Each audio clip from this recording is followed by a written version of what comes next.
कृष्णाय वासुदेवाय देवकीनन्दनाय च नन्दगोपकुमाराय गोविन्दाय नमो नमः। नमः पङ्कजनाभाय नमः पङ्कजमालिनी नमः पङ्कजनेत्राय नमस्ते पङ्कजाङ्घ्रिये। वासुदेवः परावेदा वासुदेवः परामगा वासुदेवः परायोगा वासुदेवः पराक्रिया वासुदेवः परं ज्ञानं वासुदेवः परं तपः वासुदेवः परो धर्म वासुदेवः परागति। हरे कृष्णा कृष्णा कृष्णा हरे हरे हरे राम राम राम हरे हरे। ओम नमो भगवते वासुदेवाय। ओम नमो भगवते वासुदेवाय। पश्येष मे अनाद्यम् अनन्त आद्ये परात्मनि द्वयि अपि माहि मायिनि मायां विदध्येषितुम् आत्मवैभवम् कियहं कियान् ऐच्छम् इवार्षिर् आग्नौ। பஷ்ய பாருங்கள் ஈச ஓ பகவானே மே எனது அனார்யம் அருவருக்கத்தக்க நடத்தை அனந்தே அளவற்றவருக்கு எதிரான ஆத்யே ஆதி மூலம் பர ஆத்மனி பரமாத்மா துவயி உம்மிடத்து அபி கூட மாயி மாயினி மாயையின் தலைவர்களுக்கு மாயாம் எனது மாயாசக்தி விதத்ய பரவுதல் ஈட்சிதம் காண்பதற்கு ஆத்ம உமது வைபவம் சக்தி ஹி உண்மையில் அகம் நான் கியான் எவ்வளவு ஐச்சம் நான் விரும்பினேன் இவ போன்று அர்ச்சி ஒரு சிறு தீப்பொறி அக்னௌ பெரிய அக்னியோடு ஒப்பிடுவதற்கு. ஹரி கிருஷ்ண. நாகலட்சுமி மாதாஜி பிரணாம்ஸ் மாதாஜி. டிரான்ஸ்லேஷன் படிக்கிறீங்களா? ஹரி கிருஷ்ண. நாகலட்சுமி மாதாஜி ஹேண்ட் ரைஸ் பண்ணிருக்காங்களே டிரான்ஸ்லேஷன்கா. ஹரி ஹரே கிருஷ்ணா. மொழிபெயர்ப்பு வழங்கிய ஸ்ரீல பிரபுபாதாவிற்கு நன்றி. போற்றுதற்குரிய பகவானே, எனது அநாகரீகமான அருவருக்கத்தக்க நடத்தினை பாரும். அளவற்றவராகவும் ஆதி பரமாத்மாவாகவும் இருக்கும் நீர் மாயா சக்திகளின் தலைவர்களை கூட மயங்கச் செய்யும் சக்தி உடையவர் ஆவீர். இருந்தும் உமது பலத்தை சோதிப்பதற்காக உம்மை மறைப்பதற்கு எனது மாயா சக்தியை நான் பயன்படுத்த முயன்றேன். உம்மோடு ஒப்பிடுவதற்கு நான் யார்? பெரு நெருப்பிற்கு முன்னே சிறு நெருப்பு போன்றவன் நான். ஹரே கிருஷ்ணா. பட்பட்டு படிக்கட்டுமா? படிங்கோ மாதாஜி. ஹரே கிருஷ்ணா. பொருளுரை. பெரு நெருப்பு சிறு நெருப்பு பொறிகளை உருவாக்குகிறது. பெரு நெருப்புடன் ஒப்பிடும்போது சிறு நெருப்பு பொறிகள் சாதாரணமானவையாகும். உண்மையில் ஒரு சிறு நெருப்பு பொறி பெரு நெருப்பினை எரிப்பதற்கு முயன்றதென்றால் அதன் செயல் கேலிக்கு உரியதாகும். அதுபோல் இப்பிரபஞ்சத்தின் படைப்பாளராக விளங்கும் பிரம்மதேவன் கடவுளின் சக்திக்கு முன்னே சாதாரண சிறு நெருப்பு பொறி போன்றவர் ஆவார். அதனால்தான் பரமபுருஷ பகவானை குழப்புவதற்காக பிரம்மதேவன் செய்த முயற்சியானது நிச்சயம் கேலிக்குரியதாகிறது. பிரம்மதேவன் இங்கே பகவானை ஈசன் என்று அழைக்கிறார். இச்சொல் கிருஷ்ணர் எல்லோரது எஜமானர் மட்டுமல்ல, குறிப்பாக அவர் பிரம்மதேவனின் எஜமானரும் ஆவார் என்று குறிப்பிடுகிறது. பிரம்மதேவன் பகவானின் வழிகாட்டுதலின் கீழேயே இப்பிரபஞ்சத்தை படைக்கிறார். பகவானினா மேலும் அவர் பகவானின் உடலில் இருந்து நேரடியாக பிறந்தவரும் ஆவார். பிரம்மதேவன் பகவான் கிருஷ்ணரை மயக்குவதற்காக தான் செய்த அருவருக்கத்தக்க செயலை எண்ணி நாணினார். ஆகையினால் அவர் பகவான் விருப்பத்திற்கு ஏற்ப தண்டிக்கப்படவோ அல்லது மன்னிக்கப்படவோ தயாராக இருந்தார். பக்தர்கள் முறைதவறி நடக்கும் பொழுது பகவான் கிருஷ்ணர் கருணையோடு அவர்களை தண்டிக்கவில்லை என்றால் அவர்களது அறிவினம் படிப்படியாக வளர்ந்து அவர்களது பக்தி மனப்பான்மையை நிர்மூலமாக்கிவிடும். இதனால் பகவான் தனது பக்தர்களை அன்புடன் நெறிப்படுத்தி வீடு பேறு பெற்று முழுமுதற் கடவுளை அடைய செய்யும் வளர்ச்சி பாதையில் அவர்களை செலுத்துகிறார். ஹரே கிருஷ்ணா. தேங்க்யூ மாதாஜி. ஹரே கிருஷ்ணா. எல்லா பக்தர்களுக்கும் என்னுடைய பணிவான நமஸ்காரம். 2 வாரமா நம்ம மீட் பண்ண முடியல. எல்லாருக்கும் இந்த ஸ்டோரி ஞாபகம் இருக்கும்னு நினைக்கிறேன். பிரம்ம விமோக லீலை, பிரம்மாவுடைய பிரம்ம விமோக லீலை. பிரம்மா என்ன பண்றாரு, அவரு இருக்கிறதே ரொம்ப இன்டெலிஜென்டான பர்சன். 4 தலை இருக்கு அவருக்கு. அது தவிர அவருக்கு இப்ப நம்மளுடைய உடம்பெல்லாம் எப்படி பஞ்சபூதங்களால் ஆனதோ அந்த மாதிரி இல்ல. அவருடைய 99% அவருக்கு உடம்பு பூராமே மூளைதான். அவருக்கு புத்தி அந்த மாதிரி இருக்கக்கூடியவர். அவ்வளோ ஒரு சக்தி வாய்ந்த அவர் அப்படின்னாலும் அவராலேயே பகவானை புரிஞ்சுக்க முடியல. பகவான் உடைய செயலை பார்த்து அவரே குழப்பம் அடைகிறார். அதுதான் அது அப்ப பகவான் எந்த அளவுக்கு எவ்வளவு பெரியவரா இருந்தாலும் பகவானை புரிந்து கொள்வதுன்றது ரொம்ப கடினம் அப்படின்றது தெரிஞ்சுக்கணும். அப்புறம் இந்த ஸ்லோகத்துல அனாரியம் அப்படின்ற ஒரு வார்த்தை வந்திருக்கு. அனாரியம் அப்படின்னா அன்சிவிலைஸ்டு அப்படின்னு அர்த்தம். ஆரியன் அப்படின்னா சிவிலைஸ்டு பர்சன், அனாரியன் அப்படின்னா அன்சிவிலைஸ்டு. பகவத்கீதையில கூட அர்ஜுனர் நான் போர் புரிய மாட்டேன்னு பல காரணங்கள் சொல்லுவாரு. அப்ப பகவான் அவரை அனாரியன் அப்படின்னு சொல்லி ஒரு வார்த்தையை சொல்லி அவரை நிறைய அவரை கண்டிப்பாரு இல்லையா. அப்போ இந்த அனாரியன் அப்படின்ற வார்த்தையும் பகவான் அங்கேயும் யூஸ் பண்ணிருப்பாரு. அப்புறம் இந்த இடத்துல இந்த ஈஷா அப்படின்ற ஒரு வார்த்தை இருக்கு. ஈஷாங்கிறது எனது பகவானே அப்படிம்பாரு. பிரம்மாக்கு அவர் டைரக்ட் ஃபாதர். அவரு நமக்கெல்லாம் கூட இன்டைரக்டா தான் கனெக்ட் ஆயிருப்பாரு பகவான். நம்ம பிரம்மாவோட படைப்புல வர்றோம். அப்போ பிரம்மா பார்த்தோம்னா பகவானுடைய direct father, direct master, father அப்படி சொல்லலாம். அப்படி இருந்தும் கூட நான் உங்களை புரிஞ்சுக்க முடியலையே என்னால. உங்களை நான் நீங்க கொடுத்த சக்தியை வச்சுட்டே அந்த சக்தியை வச்சு நான் உங்களை குழப்ப பார்த்துட்டேன் அப்படின்னு சொல்லி அவரு ரொம்ப வருத்தப்படுறாரு. அப்புறம் இன்னொரு விஷயம் என்னன்னா, இந்த பெரு நெருப்பு சிறு நெருப்பு இருக்கு இல்லையா, அந்த நெருப்பு அந்த பெரிய நெருப்புக்கும் அதுல இருக்கக்கூடிய அந்த சின்ன பொறிக்கும் அதே தன்மைகள் எல்லாம் இருக்கும். ஆனா அந்த பெரிய நெருப்பு செய்யக்கூடிய வேலையை சிறிய நெருப்பால பண்ண முடியாது. சோ இங்க பெரிய நெருப்பு பகவானோடையும் அந்த சின்ன பொறி அந்த சின்ன நெருப்பை பிரம்மாவோடையும் கம்பேர் பண்றாங்க. அப்புறம் இங்க பகவான் ஏன் தண்டிக்கிறார் அப்படின்னு பார்த்தோம்னா, இப்போ யசோதை அவட லீலையிலயும் பார்க்கலாம். நம்ம தாமோதர் லீலையில யசோதைக்கு கிருஷ்ணர்னா அவ்வளவு பிரியம். அவர் மேல ஏதோ ஒரு சின்னதா ஏதாவது காயம் பட்டாலும் அவங்களால தாங்க கூட முடியாது. அந்த அளவுக்கு அவங்க கிருஷ்ணர் ரொம்ப அன்பானவர். ரொம்ப தனக்கு என்ன சொல்ற டார்லிங்னு சொல்லலாம். அந்த கிருஷ்ணர் யசோதையுடைய டார்லிங் அப்படின்னு சொல்லலாம். அந்த மாதிரி இருக்கும்போது யசோதை என்ன பண்ணுவாங்க, குச்சி எடுத்து அவரை அடிக்கிறதுக்கு போறது, கண்டிக்கிறது எல்லாம் அந்த மாதிரி த்ரெட்டன் பண்ணுவாங்க இல்லையா. அப்போ அதுக்கான நோக்கம் என்னன்னா, ஒவ்வொரு தடவை கிருஷ்ணர் போய் விருந்தாவனத்துல எல்லா சேட்டையெல்லாம் பண்ணி எல்லாரும் அவரை திட்டும் போது யசோதைக்கு ஐயோ என் குழந்தைய எல்லாரும் இப்படி திட்டுறாங்களே, இவன் பெருசானா ரொம்ப கெட்ட பையனா ஆயிட்டா என்ன பண்றது, உன் பையன் கெட்ட பையன் சொல்லிட்டா என்ன பண்றது அப்படின்ற ஒரு அவர்களுக்கு ஒரு கவலை. சோ அதே கவலை தான் பகவானுக்கு நம்ம மேலயும். இவங்களை நம்ம இந்த குழந்தைங்கள்லாம் இந்த ஜெயில் மாதிரி இருக்கக்கூடிய இந்த பூலோகத்துல சிக்கி தவிச்சிட்டு இருக்காங்களே, இவங்களை எப்படியாவது நம்ம காப்பாற்றணும் அப்படிங்கிறதுக்காக தான் பகவான் பக்தர்களுக்கு இல்ல நல்வழிப்படுத்துறதுக்காக நமக்கு தண்டனைகளையும் கொடுக்கிறாரு அப்படின்றத நம்ம தெரிஞ்சுக்கணும். அப்புறம் பிரேயர்ஸ்ன்னு பார்த்தோம்னா நம்ம 4 விதமா பிரிக்கலாம். எப்பயுமே எந்த பிரேயர்ஸ் எடுத்தாலும் 4 விதமா பிரிக்கலாம். அதுல ஃபர்ஸ்ட் பகவானை குளோரிஃபை பண்றது, பகவானுடைய அந்த தோற்றத்தை வர்ணிப்பது ஒண்ணு. அப்புறம் பகவானுடைய அந்த குணங்களை எல்லாம் குளோரிஃபை பண்றது. அப்புறம் இன்னொன்னு பார்த்தோம்னா தன்னைத்தானே தாழ்த்திக்கிறது.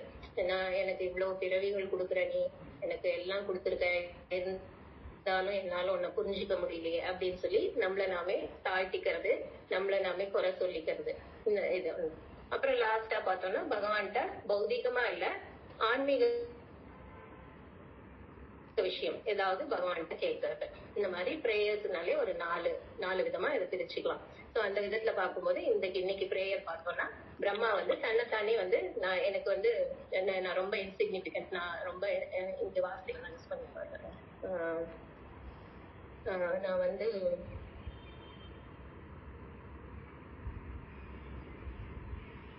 கேலிக்குரியதா பண்ணிட்டேன் நானு அப்படின்னு அவரை ரொம்ப தாழ்த்தி ஏதோ பேசியிருப்பாரு. அருவருக்கத்தக்க செயலை எண்ணி நான் நானினார் அப்படின்னு சொல்லிட்டு இல்லையா, அந்த மாதிரி தன்னைத்தானே குறை சொல்லிக்கிறது, எனக்கு இந்த அளவு கூட புத்தி இல்லையே அப்படின்னு சொல்லி தன்னைத்தானே தாழ்த்திக்கிறது. இப்ப நம்ம பகவான் கிட்ட இருந்துதான் நமக்கு எல்லா விஷயமும் கிடைக்குது. அப்படி இருந்தும் நம்ம அதை பகவானுக்கு எதிரா யூஸ் பண்ணோம், பகவான சவால் விடுற மாதிரி. இப்போ சயின்டிபிக் அட்வான்ஸ்மெண்ட் எடுத்துக்கலாம்.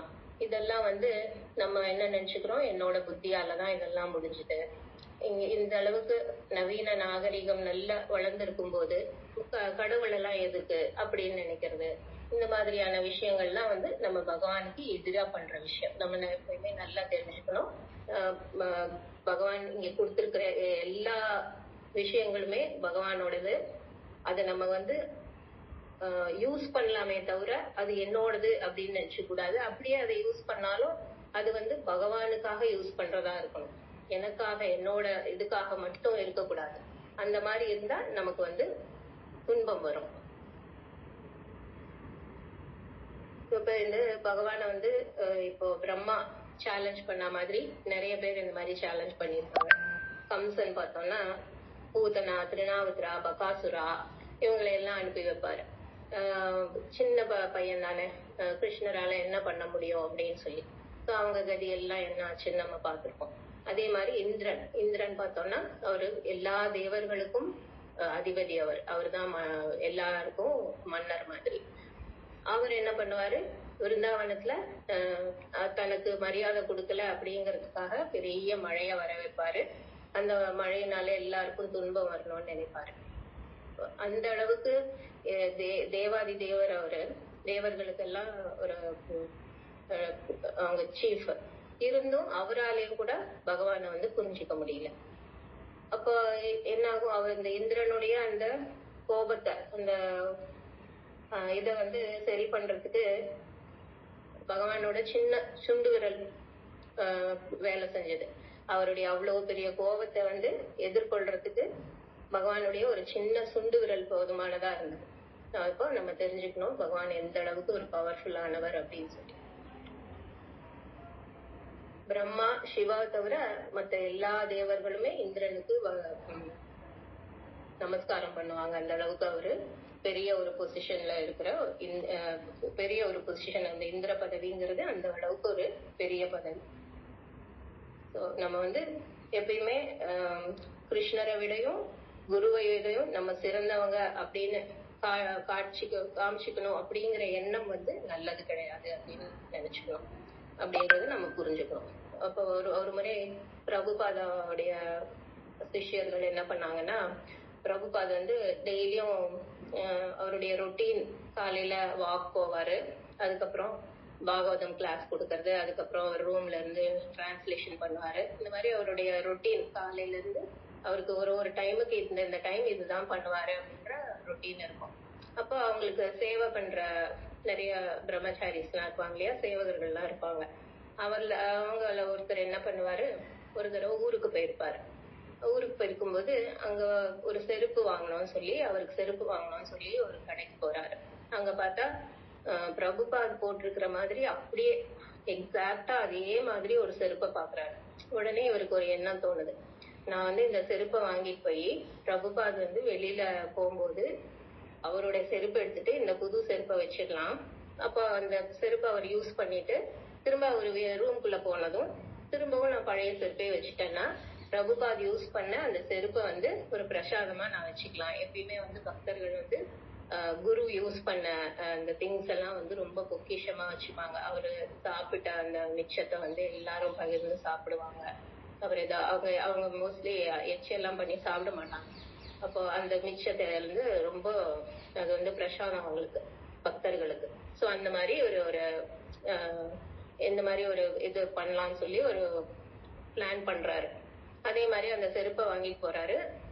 வித்தியாசமே கண்டுபிடிக்க முடியாது, ரெண்டுமே புதுசா இருக்கக்கூடிய ஒரு செருப்பு. அப்ப என்ன பண்றாரு, இது மாதிரி பிரபுபாத் வெளியில போகும்போது இந்த செருப்பை மாத்தி வச்சிடுறாரு. இவர் கொண்டு வந்த செருப்பை மாத்தி வச்சிடுறாரு. பிரபுபாதம் எப்பயும் போற மாதிரி அந்த செருப்பை போட்டுட்டு வெளியில போறாரு. போயிட்டு போனதுமே இவருக்கு ஒரே சந்தோஷம், தான் வாங்கிட்டு வந்த செருப்பை பிரபுபாத் யூஸ் பண்றாரு அப்படின்னு. அப்ப திரும்பி வரும்போது என்ன ஆகுது, எப்பயுமே கீழே கழட்டி விட்டுட்டு ரூம்ல போவாரா, இந்த தடவை அந்த செருப்பை போட்டுட்டே ரூமுக்கு போயிடுறாரு. ரூமுக்குள்ள போய் கதவை சாத்திடுறாரு. இவருக்கு ஒரே டென்ஷன், என்னது நம்மளுடைய திட்டம் ஏதாவது தெரிஞ்சிருச்சா என்ன அப்படின்னு ரொம்ப டென்ஷனா இருக்காரு. அப்புறம் மத்தியானத்துக்கு மேல இவரும் இன்னொருத்தரும் சேர்ந்து இதை பண்ணிருக்காங்க, இந்த பிளான.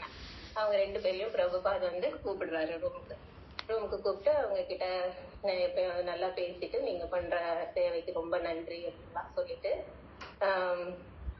குருவை இந்த மாதிரி நீங்க டெஸ்ட் பண்ணக்கூடாது அப்படின்ற ஒரு விஷயத்தையும் சொல்றாரு. அப்ப இவங்களுடைய நோக்கம் ஏதோ நல்லதா இருக்கலாம், பட் இருந்தா கூட குருவை அந்த மாதிரி டெஸ்ட் பண்ணக்கூடாது அப்படின்றத நம்ம தெரிஞ்சுக்கணும். இந்த ஒரு பாஸ்ட் டைம்ல இருந்து, பிரபாதோடைய பாஸ்ட் டைம்ல இருந்து நம்ம குரு எப்படின்னா ஒரு அவருக்கு தெரியாது, அவருக்கு என்ன தெரிஞ்சிட போதா அப்படின்ற ஒரு இதெல்லாம் நம்ம நினைச்சுக்க கூடாது. குருவுக்கு எல்லா விஷயமுமே தெரியும் அப்படின்ற, குருவை சோதிக்கணும் அப்படின்ற அந்த ஒரு தாட் எல்லாம் நமக்கு வரக்கூடாது.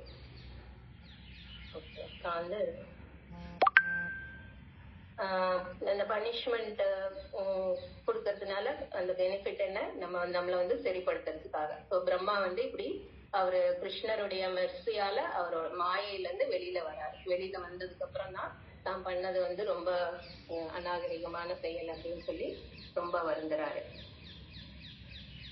நம்ம எப்பயுமே பகவானுடைய அந்த பகவானுக்கு எதிரா நம்ம செயல்பட்டோம், அவருடைய அவர் நமக்கு கொடுத்திருக்கிற சக்தியை நம்ம துஷ்பிரயோகம் பண்ணோம், இல்ல அவருக்கு சவால் விட்டோம் அப்படின்னா அது எதுக்கு சமம்னா, நம்ம ஒரு கிளையில உட்கார்ந்து அந்த கிளையவே வெட்டினா எப்படி இருக்கும், நம்ம கீழே விழுந்துருவோம் இல்லையா, அதுக்கு சமமா நம்ம நினைச்சுக்கிறோம்.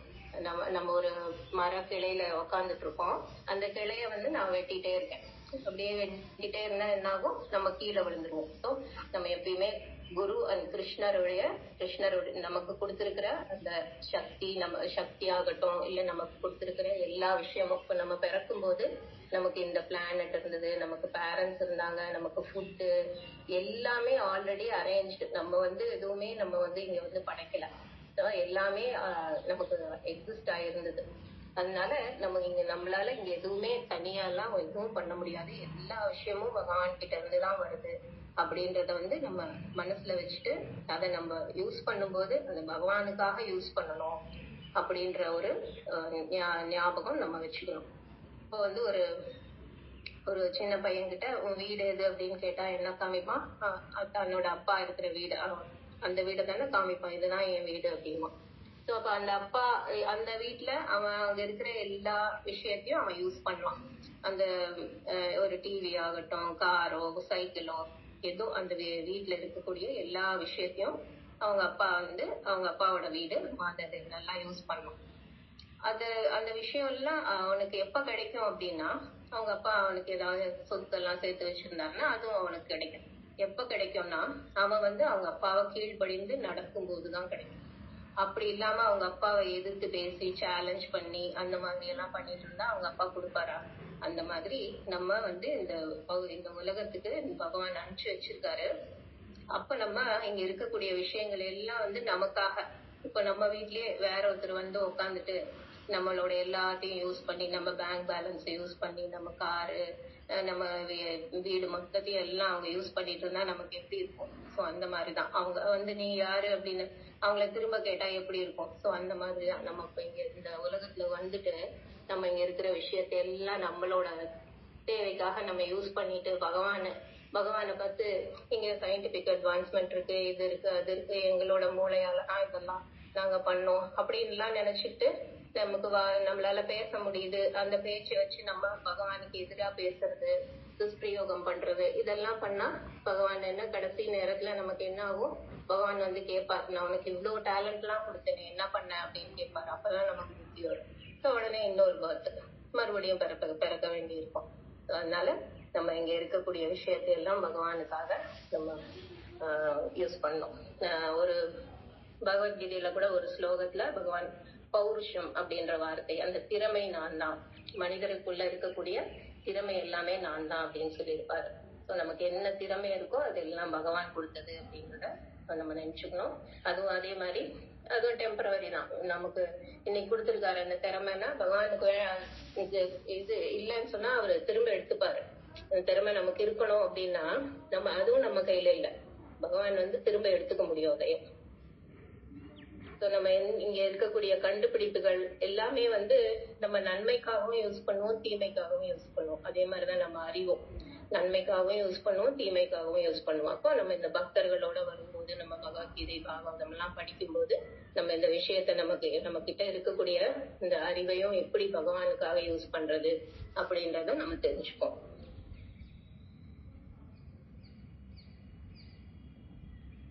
நம்ம ஏன் சஃபர் பண்றோம் அப்படின்னு பார்த்தோம்னா, இங்க இருக்கக்கூடிய விஷயத்த நம்ம பகவானுக்காக யூஸ் பண்ணல அப்படின்னா நமக்கு சஃபரிங் வரும், நமக்கு துன்பம் வரும். நம்ம எப்பயுமே இப்பயும் நம்மளால இதெல்லாம் அப்படி நினைச்சுக்கவே முடியல இல்ல. நம்ம இங்க படிக்கிறோம் செய்யறோம் எல்லாமே பகவானோடது அப்படின்னு சொல்லி நம்மளால நினைச்சுக்க முடியல இல்ல. அந்த விஷயத்த நம்ம டெவலப் பண்ணிக்கணும். நம்ம இன்னும் மூத்த பக்தர்கள், சன்னியாசிகள் இவங்க எல்லாம் பார்த்தா கண்டிப்பா 100% அந்த மனநிலையில தான் இருப்பாங்க. அவங்களுக்குன்னு எதுவுமே இருக்காது. அவங்க இப்ப குரு மகாராஜ் எல்லாம் பார்த்தோம்னா பெரிய இடத்துல அவர் பிறந்தவர், அவருடைய ரொம்ப செல்வந்தர் அவர். இருந்தாலும் அவங்க அதெல்லாம் விட்டுட்டு எல்லாமே பகவானுக்காக அப்படின்னு வர்றாங்க இல்லையா. சோ அந்த மனநிலையெல்லாம் நம்ம டெவலப் பண்ணிக்கிறோம். சோ அந்த மாதிரி நம்ம இருந்தோம் அப்படின்னா நம்ம இந்த இயற்கையையும் நம்ம இத ஹர்ட் பண்ண மாட்டோம். எல்லாமே பகவானோடது அப்படின்னு நினைச்சோம்னு வச்சுக்கோங்க. இந்த இயற்கைய கூட நம்ம ரொம்ப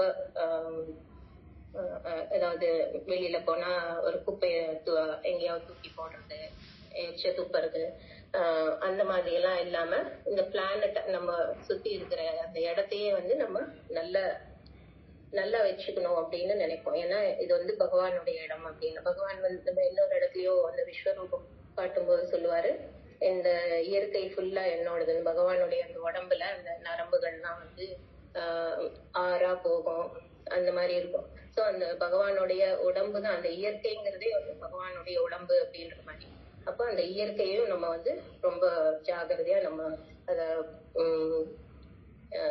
துஷ்பிரயோகம் பண்ணக்கூடாது, அதை அவமதிக்க கூடாது. இயற்கை தான் நமக்கு எல்லாமே கொடுக்குது அப்படின்றதையும் தெரிஞ்சுக்கணும். இந்த நேச்சரை நம்ம டேமேஜ் பண்ணக்கூடாது. அதே மாதிரி மற்ற ஜீவராசிகளையும் நம்ம டேமேஜ் பண்ணக்கூடாது. நம்ம டிவோட்டியா இருக்கும்போது நம்ம நல்ல குணங்கள்லாம் நமக்கு வரும். இந்த பொய் சொல்றது, ஏமாத்துறது, மற்றவங்களுடைய இதை அபகரிக்கிறது, அந்த மாதிரி விஷயங்கள் எல்லாம் நம்ம பண்ண மாட்டோம். இது நமக்கு நல்லா தெரியும், இந்த சிறைச்சாலை அப்படின்னு. பிறப்பு, இறப்பு, முதுமை, வியாதி இதெல்லாம் நம்ம கட்டுப்பாட்டுல இல்லை. நம்ம சுதந்திரமானவர்கள் இல்லை அப்படின்றத நமக்கு இதுல இருந்தே நல்லா தெரிஞ்சுக்கலாம். அது நம்ம நல்லா உணரணும். அந்த உணர்வு நமக்கு ஓரளவுக்கு தான் தியரட்டிக்கலா தான் இருக்கு. இன்னும் நம்ம இத படிக்கிறதுனால அட்லீஸ்ட் தியரட்டிக்கலா ஒத்துக்கிறோம். மத்தவங்க பார்த்தோம்னா, நார்மலா இருக்கிறவங்க பார்த்தோம்னா தியரட்டிக்கலா கூட ஒத்துக்க மாட்டாங்க இந்த விஷயத்த. நான் இண்டிபெண்டா இருக்கேன் அப்படின்னு தான் நினைச்சுக்குவாங்க. இன்னும் நல்ல நிலையில அவங்க ஏதாவது நல்ல அவங்களுடைய புண்ணியத்தினால பெரிய பொசிஷன்ல எல்லாம் இருக்காங்க அப்படின்னா கடவுளே இல்லை அப்படின்னு சொல்றதையெல்லாம் நம்ம பாக்குறோம். கடவுளையே ஒத்துக்க மாட்டாங்க. அதே மாதிரி தான் இப்ப இருக்கிறதுக்கான காரணம் தன்னுடைய முயற்சி தான் அப்படின்னு நினைச்சுப்பாங்க. நான் யாருக்கும் கட்டுப்பட்டவங்க இல்லை அப்படின்னு நினைச்சுக்குவாங்க. இது நம்ம இன்னொரு ஸ்டெப் நம்ம இந்த பகவத்கீதையெல்லாம் படிக்கிறதுனால நம்மளால தியரிட்டிக்கலா இந்த விஷயத்த நம்மளால உணர்ந்துக்க முடியுது. பட் இன்னும் நம்ம ஆழமா இத உணரும் போதுதான் நம்ம அதுக்கு அந்த மாதிரியான அதுக்கு தகுந்த மாதிரி நம்ம நடந்துப்போம். நம்ம இந்த இதுல இருந்து நம்ம என்ன தெரிஞ்சுக்கணும் அப்படின்னா, பகவான் தான் சக்தி வாய்ந்தவர். பகவானுடைய சக்திகள் எல்லாம் அளவிட முடியாதது. திறமை, புத்திசாலித்தனம், அறிவு எல்லாமே பகவான்கிட்ட இருந்து தான் வருது. இன்னொரு ஸ்லோகத்திலயும் சொல்றாரு, நமக்கு ஞானம், மறதி, ஞாபக மறதி, ஞானம், அப்புறம் இன்னொன்னு இன்டெலிஜென்ஸ் எல்லாமே பகவான்கிட்ட இருந்து தான் வருது. ஞாபகம் மருதி, ஞாபகம் 3 விஷயம் வர மாட்டேங்குது. அந்த 3 விஷயமும் மொத்த ஸ்மிருதி ஞானம் அப்போகனம் ஸ்மிருதி நினைவு, அதாவது ஞாபக சக்தி அண்ட் மறதி, ஞாபக சக்தி, மறதி, ஞானம், இன்டெலிஜென்ஸ், இந்த 3மே பகவான்கிட்ட தான் வருது. அதனால நம்ம இங்க இருக்கக்கூடிய எல்லா விஷயத்தையும் பகவானுக்காக யூஸ் பண்ணணும். அப்படி இல்லைன்னா நமக்கு சஃபரிங் வரும். இங்க இருக்கக்கூடிய பௌதிகத்துல இருக்கக்கூடிய எல்லா விஷயத்தையும் நம்ம யூஸ் பண்ணலாம், யூஸ் பண்ணக்கூடாதுன்னு இல்லை, யூஸ் பண்ணலாம். ஆனா எல்லாமே பகவானுக்காக யூஸ் பண்ணணும். அப்புறம் பகவானுக்கு நம்ம நன்றி சொல்லணும், இந்த அளவுக்கு எனக்கு இதெல்லாம் கொடுத்துருக்கீங்க அப்படின்னு. ஸோ நம்மளால ஒரு உணவு, காற்று, நீர் எதையுமே உற்பத்தி பண்ண முடியாது. அதனால பகவான் நமக்கு இது எல்லாத்தையும் கொடுத்துருக்கும் போது அந்த விஷயத்தை நம்ம யூஸ் பண்றோம் அப்படின்னா பகவானுக்கு நம்ம நன்றி சொல்லணும். நம்ம இந்த கங்கையில எல்லாம் குளிக்கும்போது பார்த்திருக்கோம், இந்த கங்கா வாட்டர் எடுத்து அப்படி கங்கையில திரும்ப ஊத்துவாங்க. ஸோ இங்க இருக்கக்கூடிய எல்லா விஷயத்தையும் நம்ம பகவானுக்கு அர்ப்பணம் பண்ணணும். அந்த மாதிரிதான் நம்ம சாப்பிடும்போது அந்த ஃபுட்டை நம்ம நெய்வேத்தியம் பண்ணி சாப்பிடுங்க அப்படின்னு சொல்றோம் இல்லையா? அப்போ அதுக்கான சில மந்திரங்களை எல்லாம் கூட சொல்றோம். அந்த மாதிரி நம்ம எப்பயுமே தேங்க்ஃபுல்லா இருக்கணும் பகவானுக்கு.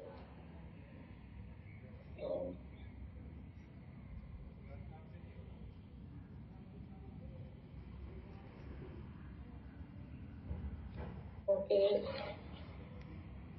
எல்லாம் சொல்லிட்டேன்னு நினைக்கிறேன். உங்களுக்கு ஏதாவது டவுட்ஸ் இல்ல கொஸ்டின்ஸ் இருந்தா கேட்குங்க. Okay ma'am.